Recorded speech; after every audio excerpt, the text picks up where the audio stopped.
Greetings, I'm former State Senator Betty Sims, and I have an incredible story to tell you. In about 2006, I was appointed by the governor to be on the transformation team of the Department of Mental Health. That put me into an avenue for change, if you will, and I went to many workshops and learned about stigma, learned about the fact that we really don't understand mental illness. We really don't know what the issues are, and I speak for all the people in the state of Missouri. It's not just an individual thing. I also happen to have the privilege of serving on the Reforming States Group, which is a cutting-edge organization for legislators and healthcare directors.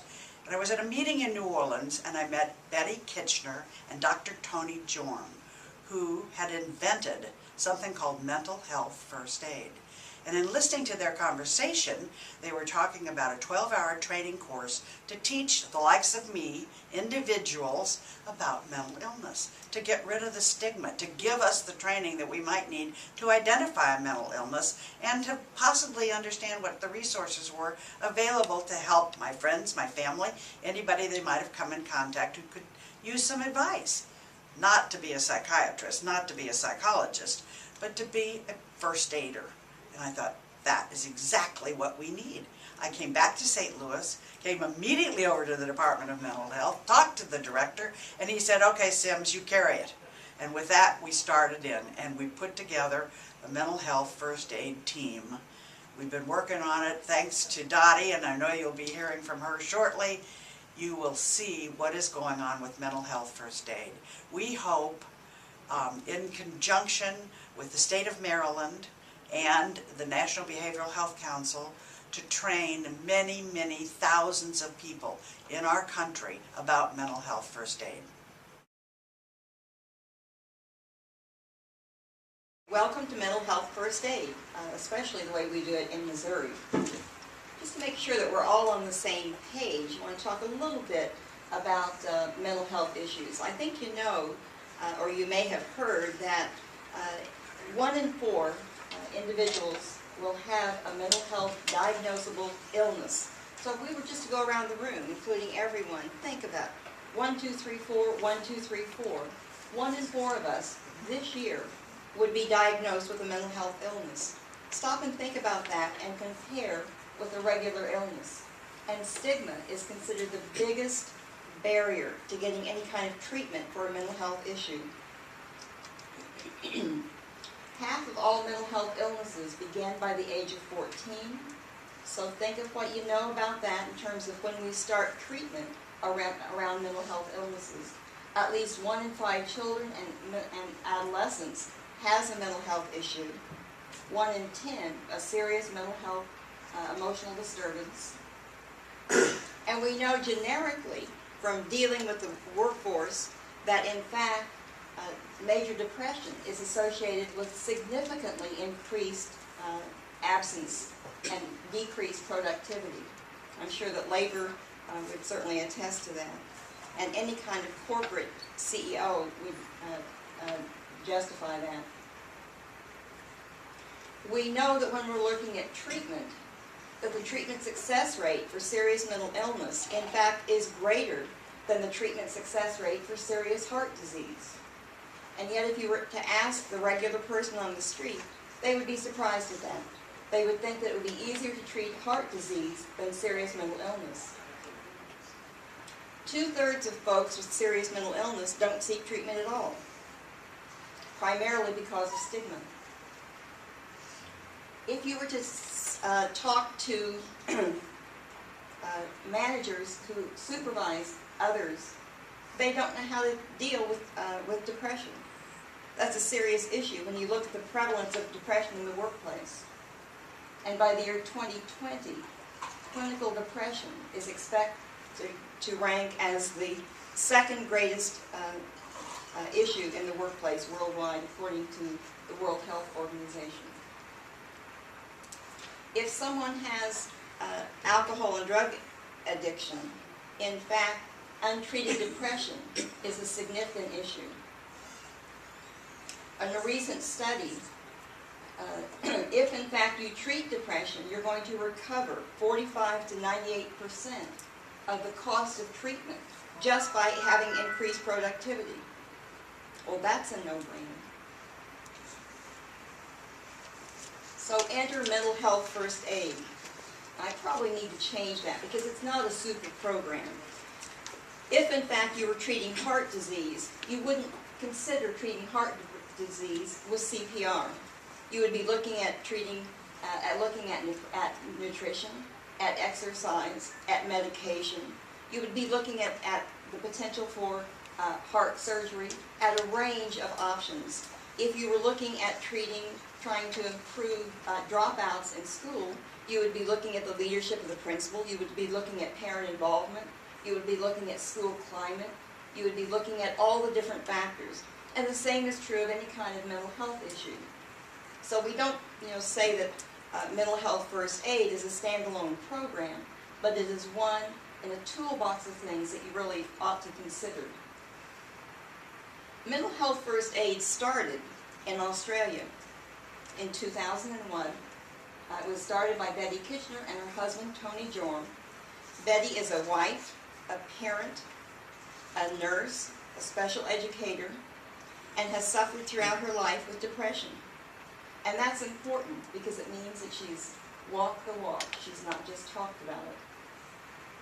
Her husband is a clinical psychologist. He's taught, he's done research, and for that reason, the program has had research from day one and is regarded as a research-based, evidence-based program. It is, in fact, the initial help provided someone who's demonstrating initial signs of mental health issues. I think we really have to say thanks to the American Red Cross, because if someone takes CPR or first aid, there's no sense that anyone taking those programs are going to come away knowing how to do brain surgery, knowing how to set a leg.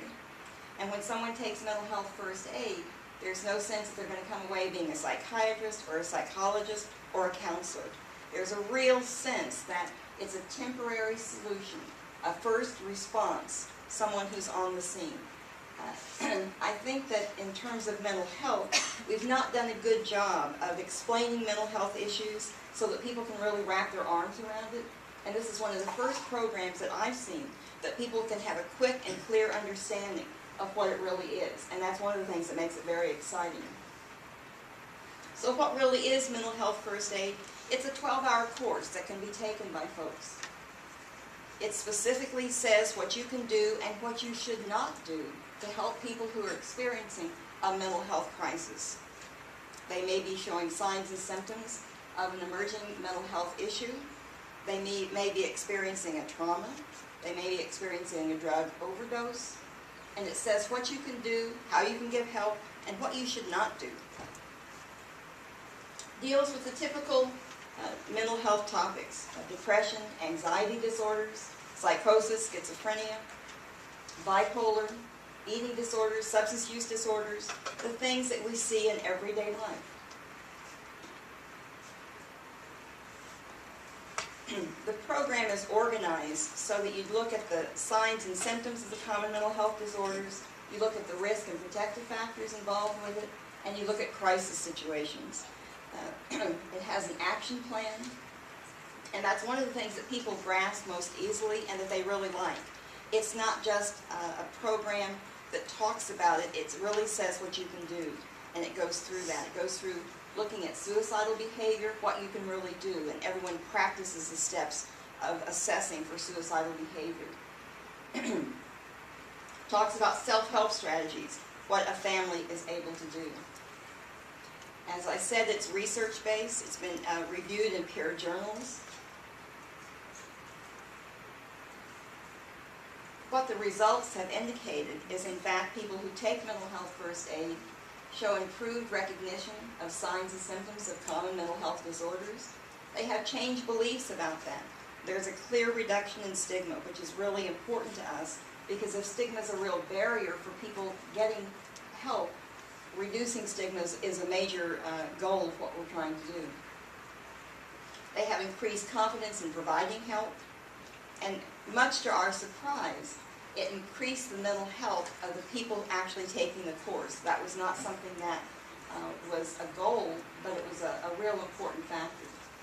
And an actual increase in the amount of help provided, for the folks. So who should take mental health first aid? Well, just about everyone. Next door neighbors, ministers, college students, people who answer the phone, receptionists, new employees, bus drivers, librarians, residential assistants in dorms, a lot of folks. One group that probably should not take it are mental health professionals. They really should be at a level that they should not need that. So that's one group that we don't recognize, we don't recommend it for. College students, a lot of people across the country have been involved with this. Implementing mental health first aid in the United States are 3 organizations: the National Council for Community Behavioral Health Care, the Maryland Department of Health and Mental Hygiene, and the Missouri Department of Mental Health. And you folks can feel really good about this. I get a little tired of looking at the newspaper and seeing that Missouri is 50 out of 50th when it comes to some issues around alcohol and drug abuse or taxes, that we're 45th out of 50 in some areas. And I'm here to tell you that when it comes to mental health first aid, we're right there at the top. I don't know about you, but when it comes to implementing programs, there are times when I would rather work independently rather than part of a committee. It's a little easier that way. However, for the good of the country, it's a lot better that the 3 of us are working together. And I can tell you that we really have done an excellent job, and you can feel very proud of what Missouri is doing toward this initiative. So what do we really hope to do here? Plain and simple, we want to train thousands of Missourians in mental health first aid. We want mental health first aid to be just as common as CPR. We want them to be able to identify a mental health crisis and feel very confident in responding. We really want to reduce stigma throughout Missouri and throughout the United States. So far, our special areas of emphasis have been faith-based organizations.